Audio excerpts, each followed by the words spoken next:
right, guys, we're going to experiment with watercolor techniques today. We're going to start with something called a wet on wet technique. This is where you wet your paper with just water. And then you're going to choose a color and paint on top. It should look really wet and the paint should sort of move or bleed around on your paper.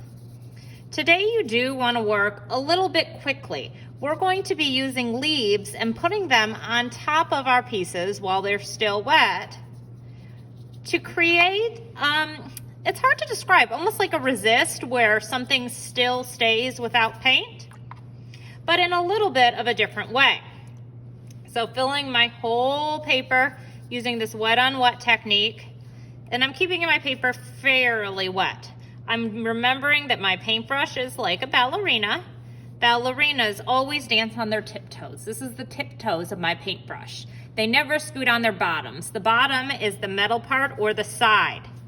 It's painting from above. Watercolor paint does need for you to add water.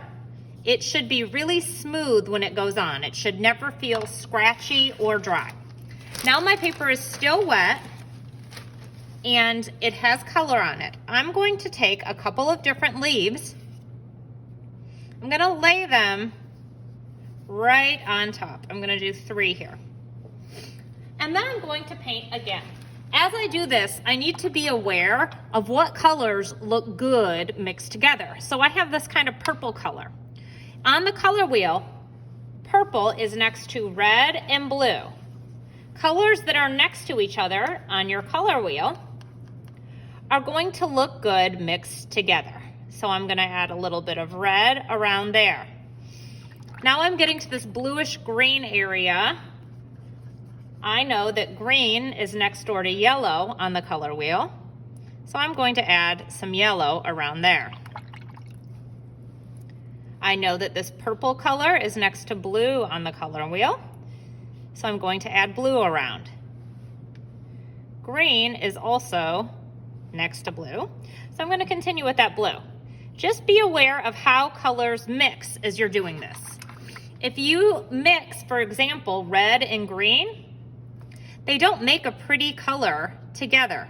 So your end result won't have a nice color. It'll have kind of like a brownish gray color. So I know green and blue make kind of like a turquoise color. So I'm just putting this blue around the leaf. And the trick is I don't want the leaf to move. So once it's on there, I'm not picking it up. And in fact, I'm gonna leave it on while my painting dries. So one more leaf. And again, I'm remembering that my paintbrush is a ballerina. Ballerinas always dance on their tiptoes. They never ever scoot around on their bottoms because nobody wants to go to the booty scooting ballet. My paintbrush is really, really smooth as I'm painting. And I'm using a different color. So for example, I wouldn't put green right there because it's already green. I'm choosing a color that is near it on the color wheel, but isn't the exact same color. If I want to, I can add a little more color out here. Just maybe I think something looks a little bit boring, so I'll add a bit more. I think I want this red over here to be a little darker.